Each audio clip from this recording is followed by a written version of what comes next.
வணக்கம் நண்பர்களே. நாமும் வளர்வோம், அவர்களையும் வளர்ப்போம் வீடியோ தொடரின் முதல் பதிவின் மூலம் உங்களை சந்திப்பதில் மிக்க மகிழ்ச்சி. குழந்தையை திருத்தும் முன் பெற்றோருக்கான ஒரு நிமிடம். என் பிள்ளை என் சொல்லை கேட்கவில்லை என்பதால் பிள்ளையை அதட்டி திட்டி கத்தி களைத்து விட்டீர்களா? அப்படி திட்டிய பிறகு தேவையில்லாமல் சத்தம் போட்டு விட்டோமே என்ற ஒரு குற்ற உணர்வு உங்களை வாட்டுகின்றதா? என் குழந்தை ஏன் இவ்வளவு பிடிவாதமாக இருக்கிறது என்று எப்போதாவது யோசித்திருக்கின்றீர்களா?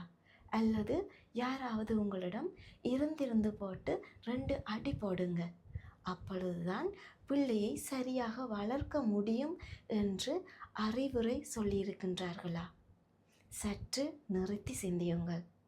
நீங்கள் அவ்வாறு செய்திருந்தாலும் கூட நீங்கள் ஒரு கெட்ட பெற்றோர் கிடையாது. ஆனால் நீங்கள் மிகுந்த மன அழுத்தத்தில் இருக்கும் ஒரு பெற்றோரே. நம் குழந்தைகளை திருத்துவதற்கு முன்னால் ஒரு முக்கியமான உண்மையை நாம் புரிந்து கொள்ள வேண்டும். எமது மன அழுத்தத்தை நாம் எவ்வாறு கையாள்வது என்பதை கற்றுக்கொள்ள வேண்டும்.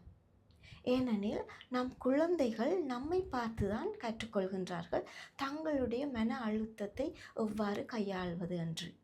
உளவியலாளர் ஆல்பர்ட் பாந்துரா தனது சமூக கற்றல் கோட்பாட்டில் இதை தெளிவாக கூறுகின்றார்.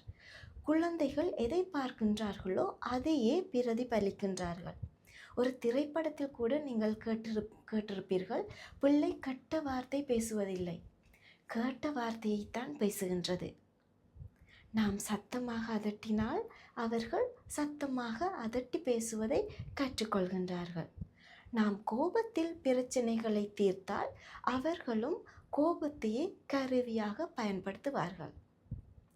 நாம் நிதானமாக இருந்தால் அவர்கள் அமைதியை கற்றுக்கொள்வார்கள். மனநல மருத்துவர் டேனியல் சீகல் கூறுவது போல, குழந்தைகளுக்கு சுய ஒழுங்குமுறை செல்ஃப் ரெகுலேஷன் வருவதற்கு முன்னால் கூட்டு ஒழுங்குமுறை அதாவது கோரெகுலேஷன் தேவை. இதன் பொருள் என்னவென்றால், நாமே பதட்டமாக இருந்தால் அவர்களால் தானாக தேறிவிட முடியாது. நாம் அவர்களை பாதுகாப்பாகவும் அமைதியாகவும் உணர வைக்கும் போதுதான் அவர்களால் தங்களை சீர்படுத்தி கொள்ள முடியும். உங்கள் குழந்தை உங்களின் நரம்பு மண்டலத்தை தான் கடனாக வாங்குகின்றது. நீங்கள் பதட்டமாக இருந்தால் அவர்களும் பதட்டத்தை உணர்வார்கள். நீங்கள் எரிமலையாய் வெடித்தால் அவர்களும் வெடிக்கும் குணம் கொண்டவர் ஆவார்கள். நீங்கள் நிதானமாக இருந்தால் அவர்களும் நிதானமானவர்களாக மாறுவார்கள். இனி உங்கள் குழந்தையை திருத்துவதற்கு முன்னால் உங்களையே இந்த 2 கேள்விகளை கேட்டுக்கொள்ளுங்கள்.